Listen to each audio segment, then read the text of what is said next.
Let's start.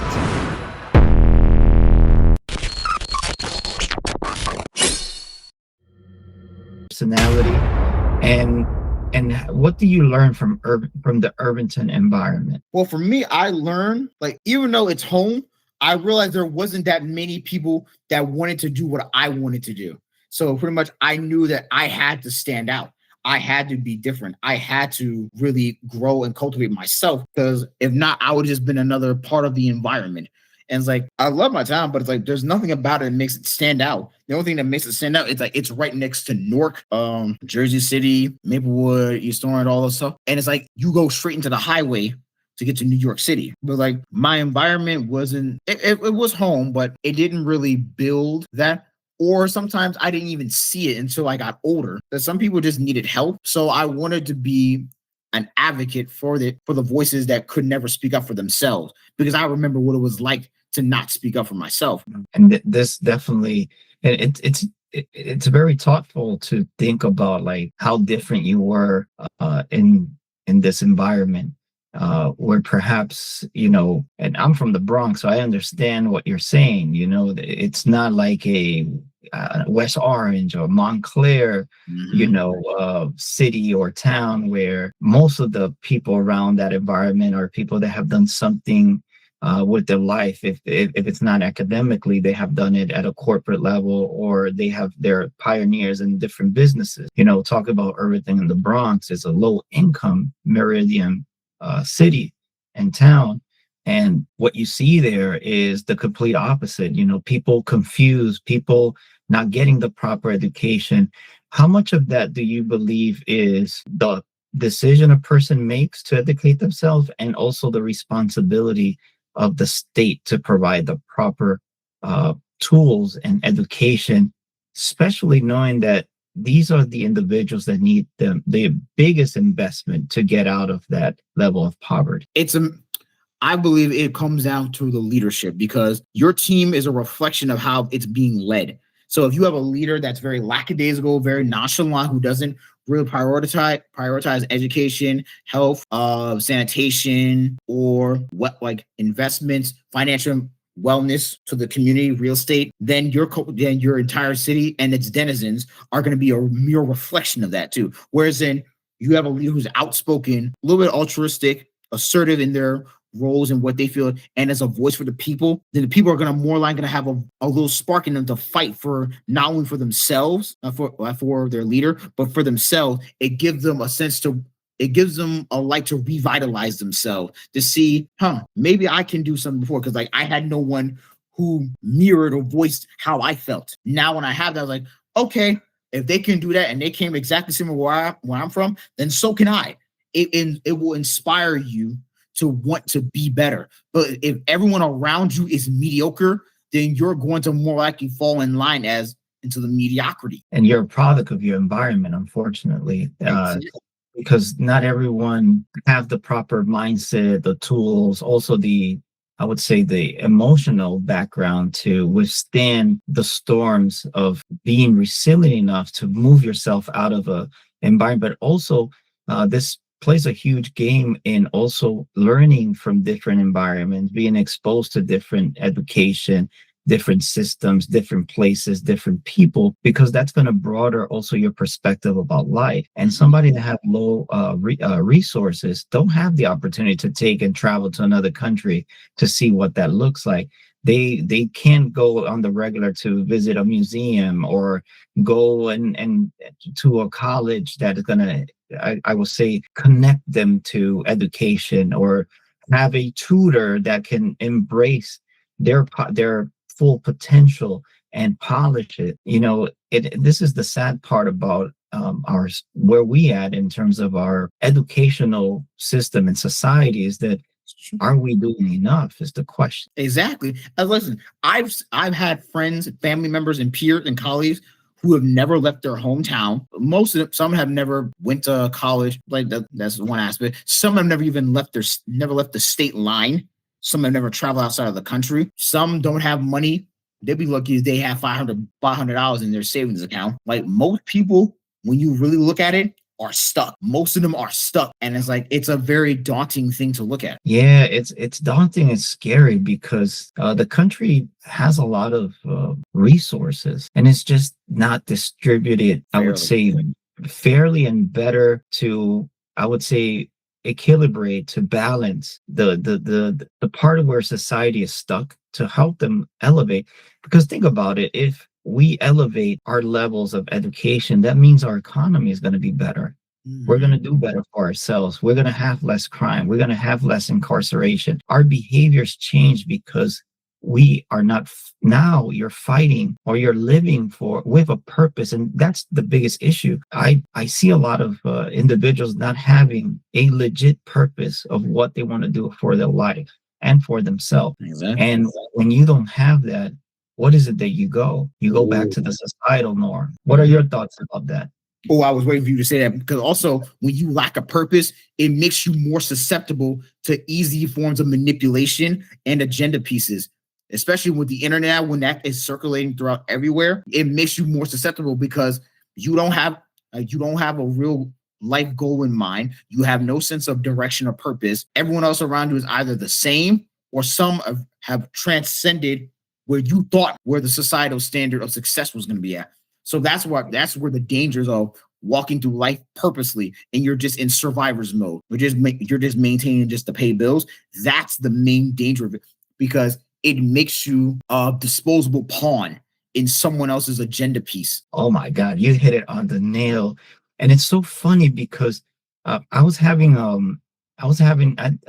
podcast was about the U.S. immigration deportation crisis. And this is where you also start to see, like, for example, the podcast was intended to explain with fact what provokes people to leave their countries, and also what was the American perspective, correct? Now, I'm not taking any side. I'm just exposing fact.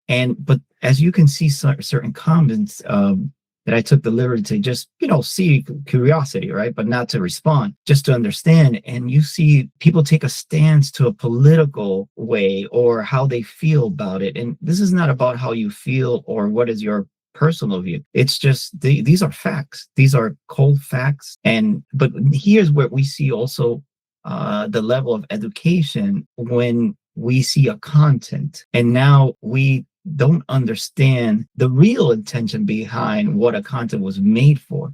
And I think that's where most people struggle, because again, if your reading level as a sixth grader, it's going to be very difficult for anyone to interpret what is the message. Think about reading Plato, The Republic, and trying to understand that philosophy when you haven't reached a certain level of reading and comprehension. Exactly. What are your thoughts about this? Because also, and I want to lead you to this question too, is that we also believe that success is money. And you see that on Instagram, you see that on TikTok, people having a lavish lifestyle, cars, etc.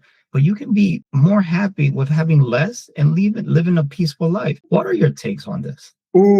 I was hoping you bring this one up too. Okay, one, for that lavish lifestyle, that comes from a state of poverty.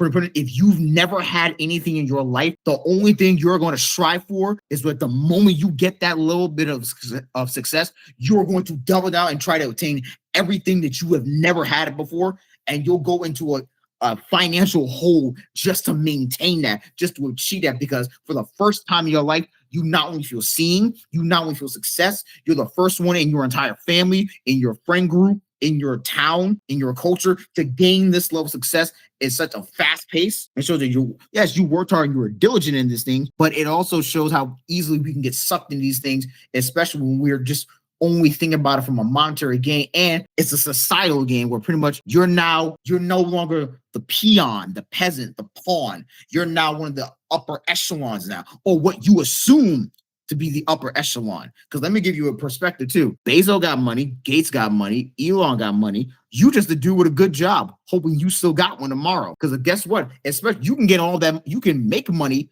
but how many of you can actually maintain it? How many of you can actually keep it for a long period of time? And say you lose that cushy job, or your following on social media starts to plummet. What happens after that?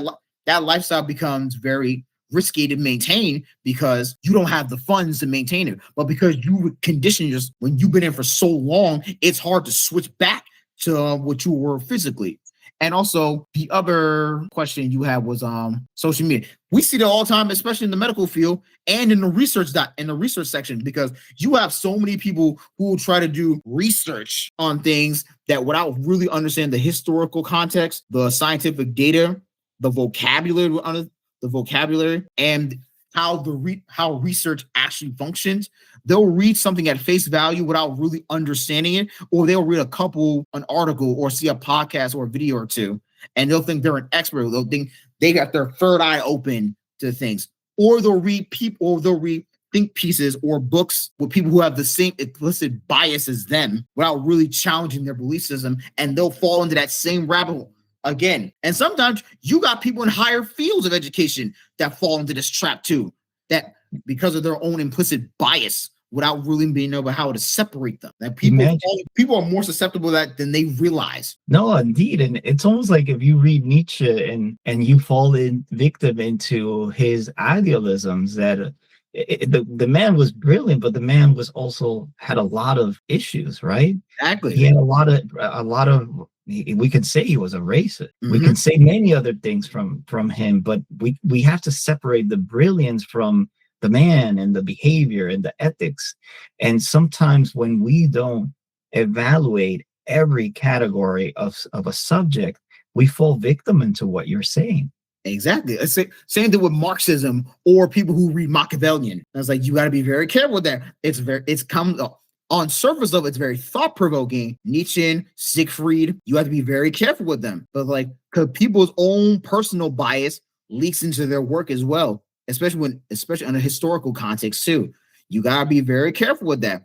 On the surface, it looks great, but there's deeper levels of it that you may not even realize about it. Yeah, and these concepts can be influential if you're not careful.